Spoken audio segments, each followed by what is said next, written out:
Hello and welcome to the channel.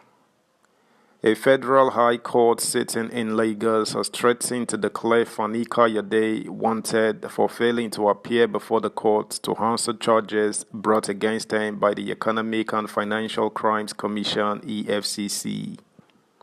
Fani Kayode was arraigned for trial since December 2022 and has continuously failed to show up, citing one excuse or the other.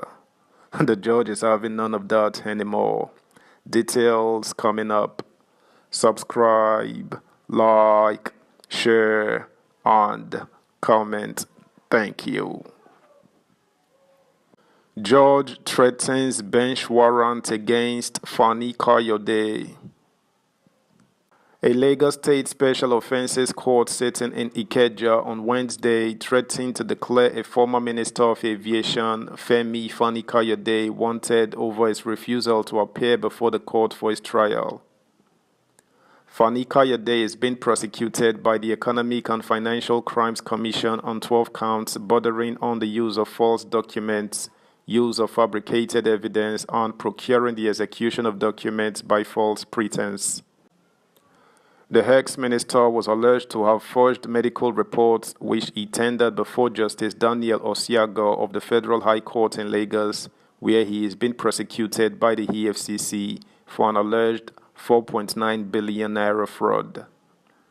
Justice Olabunmi Abike Fadipe, who was displeased with Fani Kayode's refusal to appear before the court to face his trial after his arraignment on December 17, 2021, and subsequent adjournments, made the threat on Wednesday when the matter came up.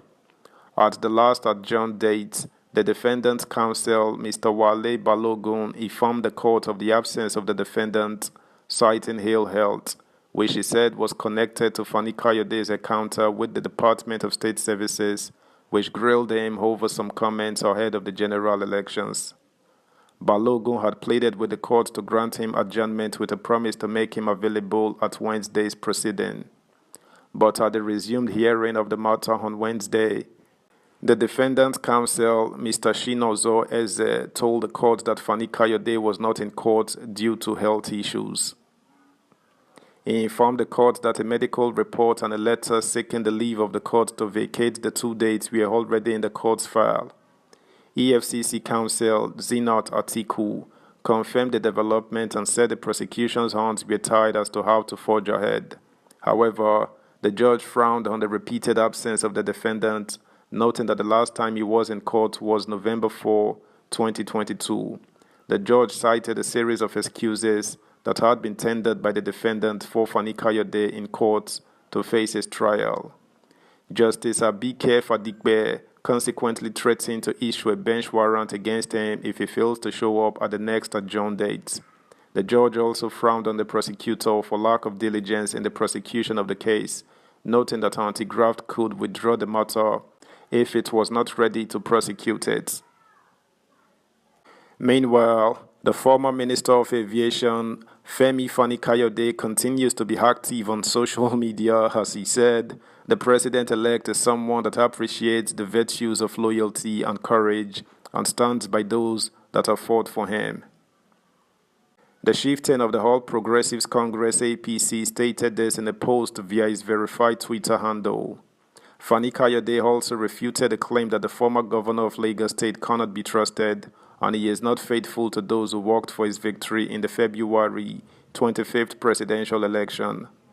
The former minister said Tinubu is not like Atiku Abubakar of the People's Democratic Party (PDP) and Peter Obi of the Labour Party (LP), who are unreliable and self-centered.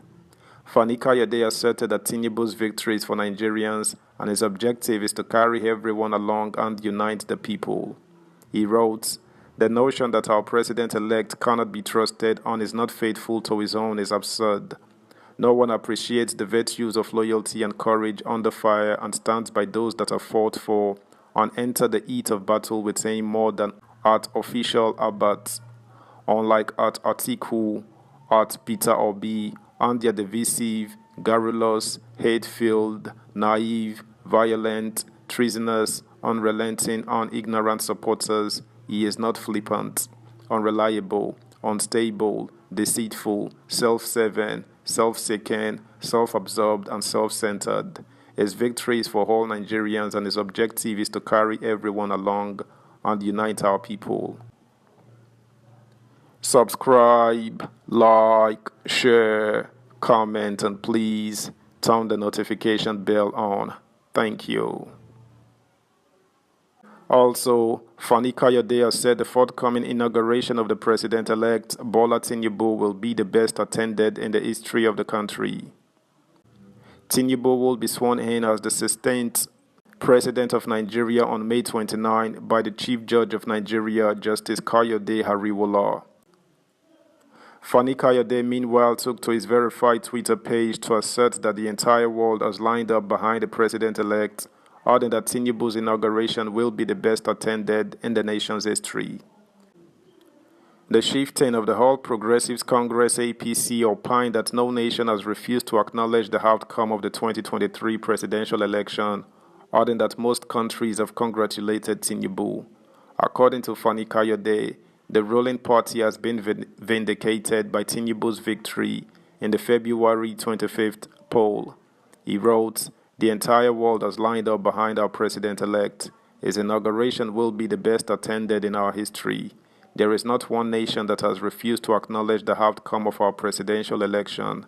We have been vindicated, and the war is over. Now is the time for peace," he tweeted. Meanwhile, the federal government has invited about 65 world leaders, including heads of states, to grace the inauguration of the president-elect Bola Tinubu as the 16th President of Nigeria on May 29. Several African leaders have indicated their interest in attending the inauguration ceremony, which will take place at Eagle Square, Abuja. In a shot with The Punch, a director in the Ministry of Foreign Affairs who spoke on the condition of anonymity said 65 world leaders from Africa, Europe, and America are expected at the swearing-in ceremony. He also stated that past presidents, diplomats, heads of international organizations, and prominent Nigerians and representatives of foreign governments and agencies are expected at Tinubu's inauguration. Meanwhile, the Economic and Financial Crimes Commission (EFCC) is set to file fresh proceedings against former Aviation Minister Fani Kayode over money laundering. That's the news, guys. Thanks for listening. Until next time, bye.